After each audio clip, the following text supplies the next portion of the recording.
begins on the morning Aisha Rahman turned 19, a morning that should have smelled like freedom and new beginnings but instead tasted of fear and dust, because the house was already full of women she barely recognized, their voices sharp and hurried, their bangles clinking like countdown clocks, and every sound reminded her that by nightfall she would no longer belong to herself. As she sat on the edge of her childhood bed with her hands folded in her lap, staring at the faded blue wall, where she had once taped her school certificates and dream lists, now stripped bare as if even the walls had been worn not to hope, and outside the narrow window the town of Noorabad was waking up as it always did, unaware or uncaring that a girl inside this small house was silently breaking, because everyone already knew the story they believed.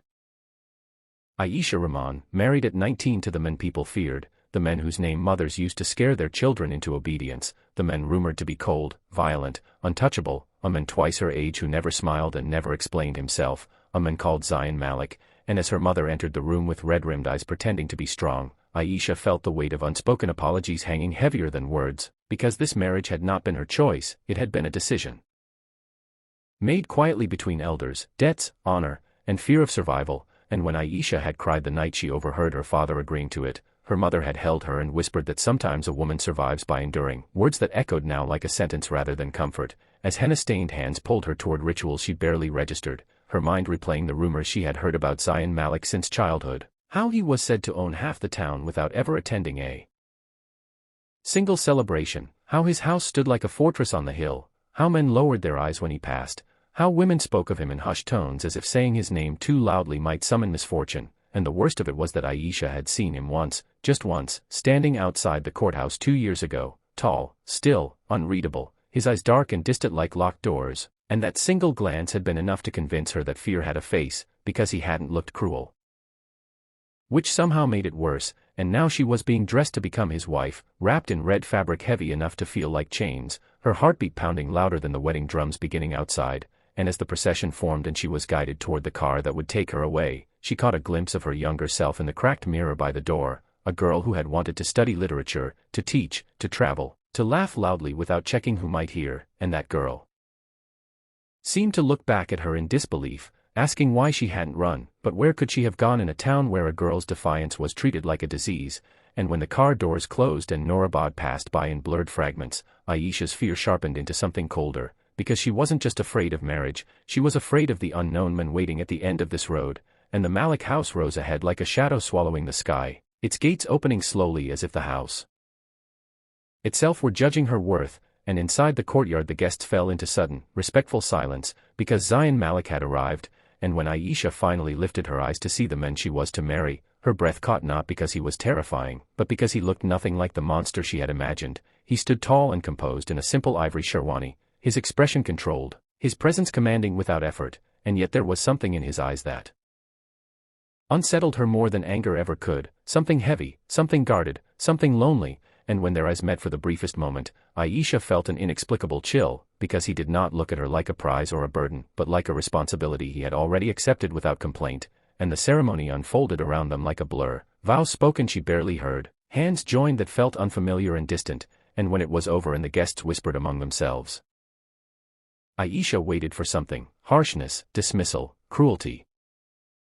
But instead Zayn simply spoke her name quietly, his voice low and steady, telling her the guest rooms were prepared and that she should rest, no command, no threat, just a statement, which somehow confused her more than fear ever had, and as night settled over the Malik house and the town buzzed with speculation about what would happen to the girl who married the feared man, Aisha sat alone in a room larger than her entire childhood home, wondering if silence was kindness or just the calm before something worse, unaware that the real shock, the one that would stun the entire town and force everyone, including herself, to question everything they believed about Zayn Malik, was already set in motion, waiting for the wedding gift that no one could have imagined, and if you're feeling the tension building begins before dawn, when the Malik house was still wrapped in a silence so deep it felt like the walls themselves were holding their breath, and Aisha lay awake on the edge of the large bed she had not slept in, her hands clenched around the fabric of her dupatta as if it were the last familiar thing she owned.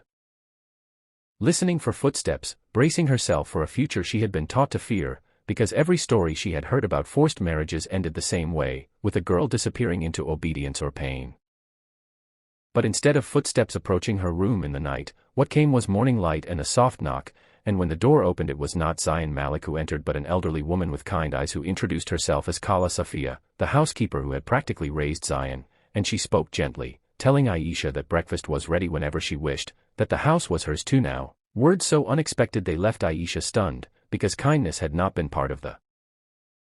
stories, and when she finally stepped into the vast dining hall she saw Zayn seated at the far end of the table, not looming, not watching her, but reading quietly, and when he looked up his expression held no impatience, only a calm seriousness as he told her to eat and rest, that today would be busy, because tradition demanded a wedding gift be presented to the bride in front of the town by sunset, and at the mention of the gift Aisha felt her chest tighten, because in Norabad a wedding gift from a man like Zayn Malik could only mean control, jewelry that symbolized ownership, property that bound her further, something that would remind everyone she now belonged to him. And the town was already buzzing, shopkeepers whispering, neighbors gathering in clusters, speculating about what kind of extravagant or terrifying display the feared Malik heir would make, some betting it would be diamonds, others saying it would be land taken from enemies, and some cruel voices suggesting it would be something symbolic, a reminder that Aisha Rahman had been married off to settle accounts she never created, and by afternoon the Malik courtyard was filled again, the same curious eyes, the same judgmental stares, Aisha standing beside Zayn with her heart racing, her hands trembling beneath her bangles, expecting to feel small, to be displayed like proof of a deal completed, and when Zayn finally stepped forward the crowd went silent instantly, because even his breathing seemed to command attention, and he spoke clearly, calmly, saying that people feared him because they never asked questions, that they believed rumors because it was easier than truth, and murmurs rippled through the crowd as he turned toward Aisha, not grabbing her hand, not pulling her forward, but standing beside her as an equal, and then he announced the gift, a gift not wrapped in silk or gold, but in words that hit Norabad like thunder, because Zayn Malik declared that he had transferred full ownership of a newly built girls' education trust in Aisha's name, complete with funding, land, and legal independence, and gasps echoed as he continued, stating that along with the trust, Aisha had been granted unconditional financial autonomy, the right to study wherever she chose, and a signed legal agreement ensuring that this marriage would never cage her dreams, that if she ever wished to leave, she could, without fear, without retaliation, without losing her dignity, and the town stood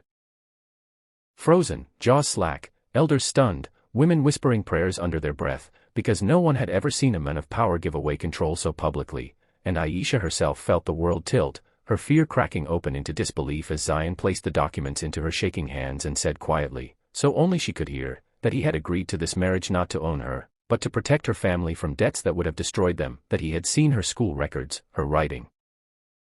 her dreams, and refused to be another man who crushed a girl's future under tradition. And for the first time Aisha looked at him not as a monster, not as a savior, but as a man who had chosen to be different in a town that punished difference, and tears blurred her vision as the crowd erupted into chaos, some praising him, others angry that their assumptions had been shattered, because Norabad did not know how to process a feared man who chose mercy, and in the days that followed, the story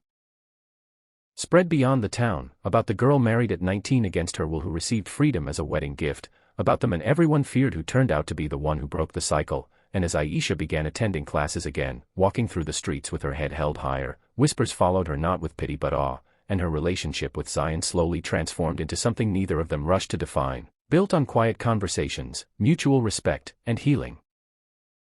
rather than possession, proving that sometimes the most powerful love story is not about romance, but about choice, dignity, and rewriting destiny. And if this story moved you, if it challenged what you expect from love, power, and courage, don't forget to subscribe to the channel, because more unforgettable stories like this are coming, stories that remind us that even in the darkest traditions, someone brave enough can change the ending.